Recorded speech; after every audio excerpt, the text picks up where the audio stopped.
কত টাকা থাকলে কুরবানি দিতে হবে?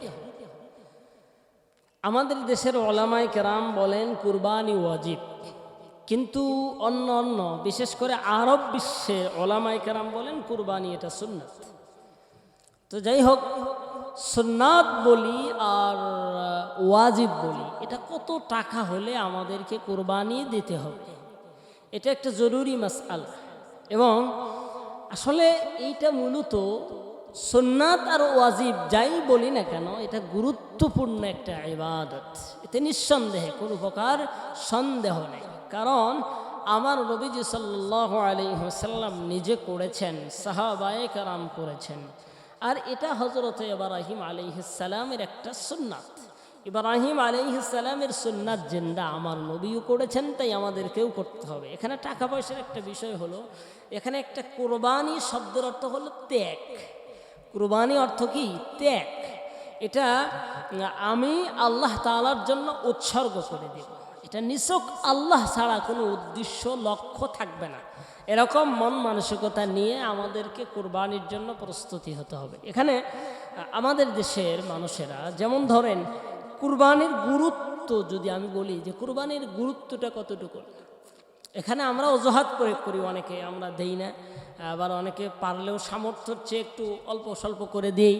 আমার সামর্থ্য আছে আরও বেশি, কিন্তু আমরা দেই না। কেন আমরা যে দেই না, এখানে না দেওয়ার বিষয়টা হলো আমাদের ভিতরে আল্লাহ তাআলার প্রেম, আল্লাহর ভালোবাসা এটা কম।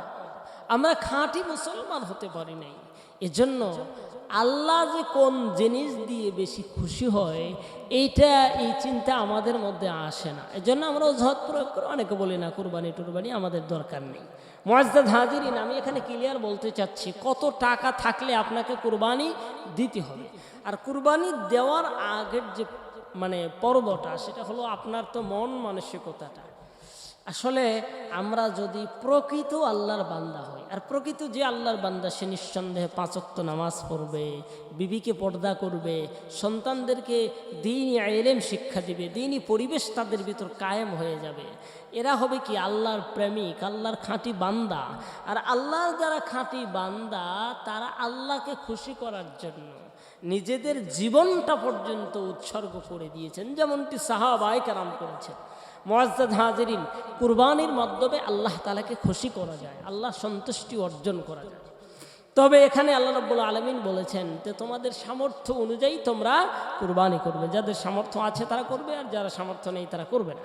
এখানে কার কতটুকুন টাকা থাকলে কুরবানি দিবে, আর কুরবানি দিতে যে হবে এটার গুরুত্ব বুঝাইতে গিয়ে নবী সাল্লাল্লাহু আলাইহি ওয়াসাল্লাম বলেন, যার কুরবানি এরকমভাবে কুরবানি দেওয়ার সামর্থ্য আছে, সে কুরবানি দেয় নাই, নবী বলেন সে যেন ঈদগাহর মাঠে না যায়। নবী কি বলেছেন? সে যেন ঈদগাহের মাঠে না আসে। জিলহজ মাসের 10 তারিখে আমরা যে ঈদুল আযহা উযহিয়াতুন যাবেহ আমরা এইটা যে করব, এটার আমলের আগে আমাদের যে ঈদুল আযহার যে আমরা নামাজ সালাত আদায় করি, আল্লাহ রাসূল সাল্লাল্লাহু আলাইহি ওয়াসাল্লাম বলেছেন যে যার সামর্থ্য আছে কিন্তু কুরবানি দেয়নি, সে যেন ঈদগাহর মাঠে না আসে। এখানে চূড়ান্ত একটা মাসআলা আসলো যে এটা আমাদেরকে দিতেই হবে, যদি আমরা না দেই তাহলে এখানে গুরুত্ব কেমন হলো?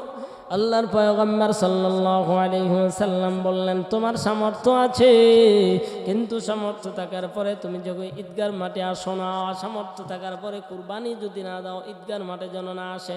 মুসলমানেরা, এবার কত টাকা থাকলে আমাদেরকে কুরবানি দিতে হবে, বিষয়টা যদি আমরা ক্লিয়ার হয়ে যায়, মুসলমান আমরা মন মানসিকতাটা এমনভাবে তৈরি করে নিই, আল্লাহর জন্য দেওয়ানা হয়ে যায়, আল্লাহর পাগল হয়ে যায়।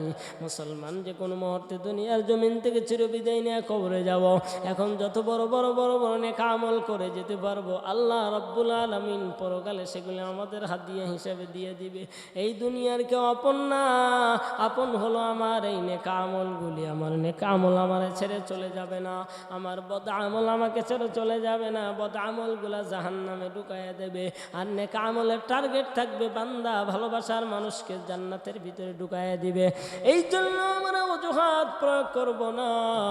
একটি বছর পর পর ঈদুল আজহার যেই কুরবানির বিধানটা আসে, আমরা এখানে বিধানটা নিয়ে কিন্তু উলামায়ে কেরাম বললেন 7.5 ভরি, কেউ কেউ নেশাব ধরেছেন, আবার কেউ কেউ 52 ভরির উপর মূল্য টাকা ধরেছেন।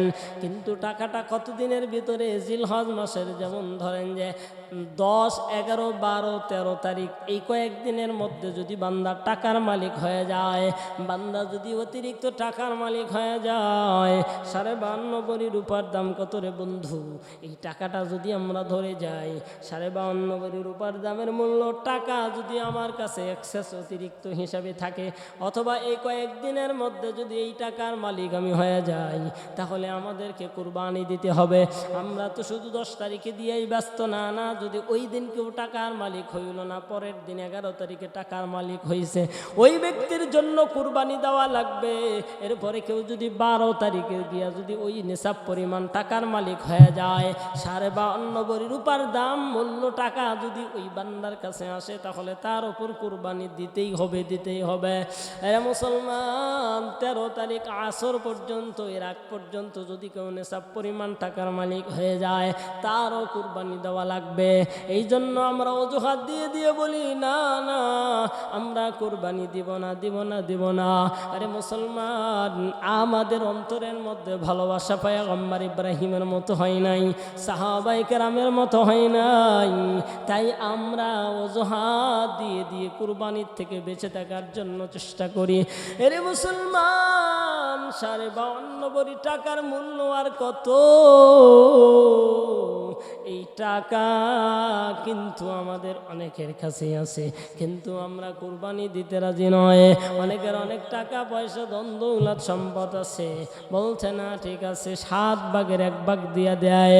আরে মুসলমান, না, সামর্থ্য অনুযায়ী মনে রাখবেন, এটা দুনিয়ার জন্য নয়, এটা পরকালের জন্য। গোশত খাওয়ার জন্য নয়, এটা পরকালে আখিরাতের পাথে হিসাবে দেওয়া হয়। এইটা পরকালে কত নাজাত দিবে রে বন্ধু। কুরবানি যেই পশু আমরা আল্লাহর রাহে জবাই করে দিব, কিয়ামতের ময়দানে এই পশুগুলা আল্লাহ তাআলা আমাদের নেক আমলের বোঝার মধ্যে ঢাইলা দিবেন। নেক আমল যখন গাড়তে পড়ে যাবে, ওই সময় কিয়ামতের ময়দানে মায়ের কাছে যাইয়া একটা নেকি চাইবা, কেউ দিবে না। বাবার কাছে চাইবা, দিবে না। ভাইয়ের কাছে গিয়া চাইবা, দিবে না। কেউ কোনোদিন সেদিন সাহায্যকারী নাই। আল্লাহ তো কোরআন শরীফে বলেন, উলাইকাল্লাযিনা ইশতারাবুল হায়াতাদ দুনিয়া বিল আখিরা ফালা ইখাফফাফু আনহুমুল আযাব ওয়ালা হুম ইনসারুন। আল্লাহ তাআলা কোরআন মাজিদের মধ্যে জানায় দেন, যারা দুনিয়া নিয়া পাগল হইল, ওরে মুসলমান, পরকালের বিনিময়েও যারা দুনিয়াকে খরিদ করে নিল, আল্লাহ বলেন কিয়ামতের ময়দানে কঠিন আযাবের মধ্যে তোমরা গ্রেফতার তো হয়ে যাইবে। ওই দিন কিন্তু তোমরা কি করবে না, কোনো সাহায্যকারীকে খুঁজে পাইবা না। এই জন্য একনিষ্ঠভাবে আল্লাহর সন্তুষ্টির জন্য যারা কুরবানি করবে, এটা পরকালের জন্য। বন্ধুরে আমার, কেন চিন্তা করেন না? পরকালের জীবনটা বড় কঠিন। এখন যদি আমার পানো পাখি বেরিয়ে যায়, এই বডি আর সম্পদের কোনো দাম নাই, সুন্দর বাড়ি গাড়ির দাম নাই।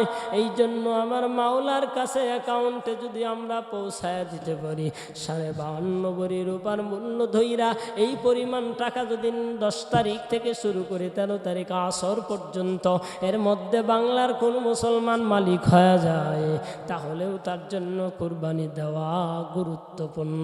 নবী আমার বললেন, তোমার কুরবানি দেওয়ার গুরুত্ব কেমন? যদি তোমার সামর্থ্য থাকে, তুমি যেন কি করো না, ঈদগার মাঠে সোনা কুরবানি দেওয়ার সামর্থ্য আছে কিন্তু দেও নাই।